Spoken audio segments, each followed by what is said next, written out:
వెన్నుపోట్లు, మోసం, దగ, అబద్ధాలు, కుట్రలు, ఇవి మాత్రం చంద్రబాబు పేరు చెబితే ఎవరికైనా కూడా గుర్తుకొచ్చేటివి.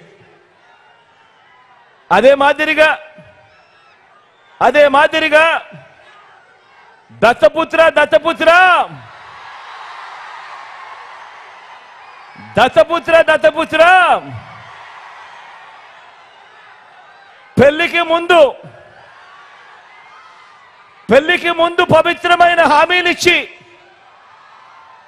పిల్లలను పుట్టించి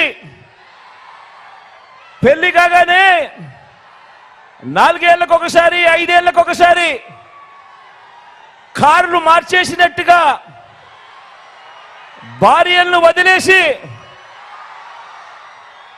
ఇప్పుడు నియోజకవర్గాల్ని కూడా అలవోకగా వదిలేస్తా ఉన్నావు. ఏం మనిషివయ్యా నువ్వు అని చెప్పి ఆయనను అడిగా. అందుకే దత్తపుత్రుల్లో కూడా ఈ మధ్య కాలంలో బీపీ బాగా కనిపిస్తా ఉంటది. అయ్యా దత్తపుత్ర, ఒకసారి చేస్తే పొరపాటు, మళ్ళీ మళ్ళీ చేస్తే దాన్ని అలవాటు అంటారయ్యా దత్తపుత్ర.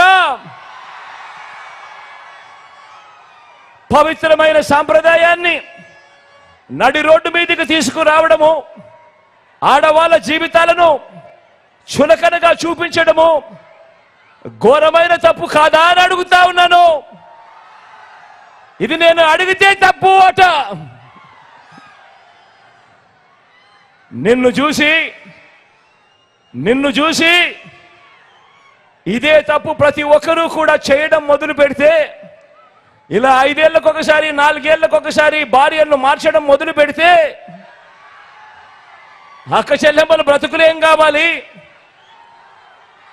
అని కనీసం ఆలోచన కూడా చెయ్యని ఈ పెద్ద మనిషిని నువ్వు చేస్తా ఉన్నది తప్పు కదయా అని అంటే చాలు, ఆ పెద్ద మనిషిలో కూడా బీపీ విపరీతంగా పెరిగిపోతుంది. ఇలా ఇలా ఇలా ఊగిపోతా ఉంటాడు. చేతులు ఊపేస్తాడు, కాళ్ళు ఊపేస్తాడు, తల ఊపేస్తాడు, అన్ని ఊపేస్తాడు. ఆయన బీపీని అసలు తట్టుకోలేము.